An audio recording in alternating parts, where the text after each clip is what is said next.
আমি ছাত্রলীগের সাথে ছিলাম, এখানে আমার এলো পাতাড়ি ফিরতেছে, সবাই প্রচুর মারধর করছে।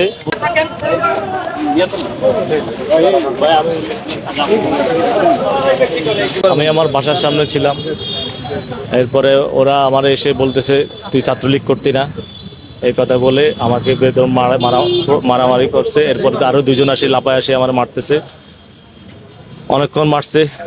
মারার পর আমাকে বলছে রিক্সা উঠ, তোরে থানায় নিয়ে যাব।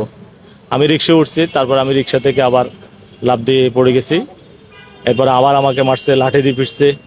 এরপরে এই ভাই আসছে, উনি এসে আমাকে আবার কয়েকটা মার দিল। ছাত্রলীগের রাজনীতির সাথে জড়িত ছিলেন? আমি জড়িত ছিলাম ছাত্রলীগের রাজনীতি। পদবি কি আপনার আছে? জি, কি পদ? আমি ছাত্রলীগের জয়েন্ট সেক্রেটারি ছিলাম। উত্তরের। উত্তরের জয়েন্ট সেক্রেটারি। জি, মহানগর উত্তরের। নামটা কি? আহমেদ নাবেল। কি নাবেল? নাবেল। আপনার ফোন যে ওরা সার্চ করেছে, কোনো তথ্য বা? কোনো তথ্য না, আমার পূর্বের প্রোগ্রামের একটা ছবি পাইছে, এতটুকু। আর হোয়াটসঅ্যাপের ভিডিও, আমার পার্সোনাল কোনো অপরাধ ক্রাইম কোনো কিছুর সাথে আমি জড়িত ছিলাম না, কোনো প্রমাণ পাবেও না। আমি নিশ্চিত মোবাইল দিতে পারি। মানে আপনার এই আন্দোলনের সময় আপনার আমার কোনো ফটো, কোনো ভূমিকা, আমি অসুস্থ ছিলাম তখন। এই আন্দোলনে আপনি ছিলেন না মাঠে? না, আমি মাঠে ছিলাম না। অনেকেই বলতেছে যে আপনাদের ট্রাম্পের ছবি পেয়েছে। ট্রাম্পের ছবি আমার মোবাইলে বলতে মোবাইলে ছিল একটা ছবি। মানে কিসের ছবি ছিল সেখানে? না, কোনো প্রোগ্রামের না, এমনি ছবি আর কি। মানে কি ছবি? ট্রাম্পের ছবি।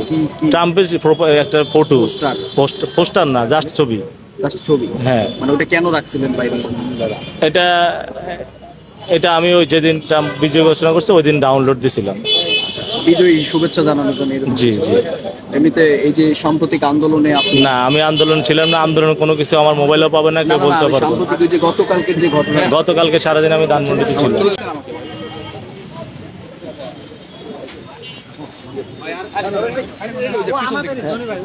আচ্ছা আচ্ছা আচ্ছা, কেন বলছি